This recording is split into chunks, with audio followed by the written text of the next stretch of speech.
Bộ cho nó bỏ xiêm bất chia pu cái bằng play men sân đàn chào chụp đèn khang bằng play than đi tu mùi nó bỏ xiêm bàn chạm sai thả Campuchia không buông thì chú bị bắt bền nâng tham một bol thôn thô đói tầm lay mùi lít lang đo bay đôi bát đại smile $5 nó mùi lít hỏi bên đi còn bông chuột cho bò khẳng hỏi bần tì tiệt nâng sông ông vò xiêm oi bác rùm đèn nâng sông ông vò tinh preng pi xiêm vinh đây hao chỉ chết tên nó bỏ xiêm bắt bạc khọt mình oi không ai bán sọc lòi hỏi ba đi dây đường bắt rùm đèn cái luôn ai tê ta trên nẹ trong sna ở Campuchia bảo đạiប្រជាជនរបស់ខ្លួនខាត់បងច្រើន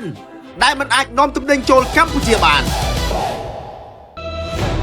អត់មានអីខុសពីសៀមបន្តិចអង្គការឃ្លាំមើលសិទ្ធិមនុស្សអន្តរជាតិ Human Rights Watch បានចេញរបាយការណ៍ថ្ងៃទី9មីនានេះដោយបញ្ជាក់ថាកងទ័ពអ៊ីស្រាអែលបានប្រើប្រាស់គ្រាប់បែក Phosphor នៅក្នុងប្រតិបត្តិការយោធាលើលំនៅឋានអ្នកភូមិនៅទីក្រុងភាគខាងត្បូងនៃប្រទេសលីបង់ Phosphor គឺជាសារធាតុគីមីម្យ៉ាងដែលអាចឆាបឆេះយ៉ាងសន្ធោសន្ធៅនៅពេលប៉ះនឹងអុកស៊ីហ្សែនវាអាចបណ្ដាលឲ្យមានរបួសរលាកកម្រិតធ្ងន់ដល់ឆ្អឹងបង្កការខូចខាតសរីរាង្គបំផ្លាញជាលិកាខាងក្នុងប៉ះពាល់ផ្លូវដង្ហើមសួតក្នុងករណីធ្ងន់ធ្ងរនិងធ្វើឲ្យបាត់បង់អាយុជីវិតព្រមទាំងជាសារធាតុបំពុលជីវៈចម្រុះនិងបរិស្ថានលឿនបំផុតនៅក្នុងអំឡុងសង្គ្រាមប្រដាប់អាវុធសៀមក៏បានប្រើប្រាស់កាំភ្លើងធំ155មីលីម៉ែត្រនិងបាញ់ផ្សែងពុលមានផ្ទុកសារធាតុបារតនិងផូស្វ័រលើកម្ពុជាផងដែរ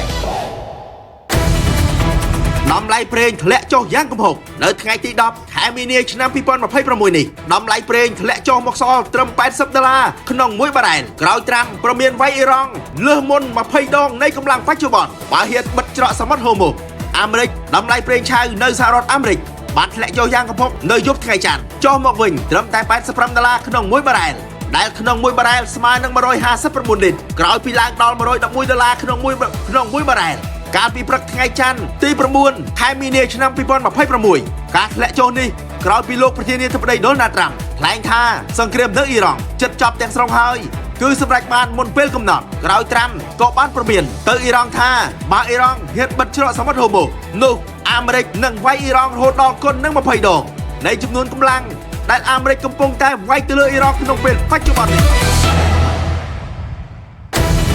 ក្រោយពីលោក Donald Trump លើកឡើងថាសង្គ្រាមនឹងត្រូវបញ្ចប់នៅក្នុងពេលឆាប់ខាងមុខនេះនឹងទាមទារឲ្យអ៊ីរ៉ង់ចុះចាញ់ដោយគ្មានលក្ខខណ្ឌពុំនោះទេខ្លួននឹងបើកការវាយប្រហារធ្ងន់ធ្ងរជាងមុន20ដងប្រធានាធិបតីអ៊ីរ៉ង់លោក Masoud Pezeshkian បានធ្វើការឆ្លើយតបយ៉ាងដាច់អហង្ការថាការទាមទារឲ្យចុះចាញ់របស់លោក Donald Trump គឺជាក្តីសុបិនមួយគួរតែយកទៅតាមខ្លួននៅក្នុងភ្នូលោកបានបញ្ជាក់បន្ថែមថាអ៊ីរ៉ង់មិនចុះចាញ់ជាដាច់ខាតបើទោះបីជាការវាយប្រហារតាមលើអាកាសពីសំណាក់អ៊ីស្រាអែលនិងសហរដ្ឋអាមេរិកក៏ដោយក៏កងឆ្មាំបដិវត្តអ៊ីរ៉ង់ IRGC មិនចុះចាញ់ជាដាច់ខាតហើយបានចេញសេចក្តីថ្លែងការណ៍បន្ថែមទៀតថាគឺពួកយើងទេ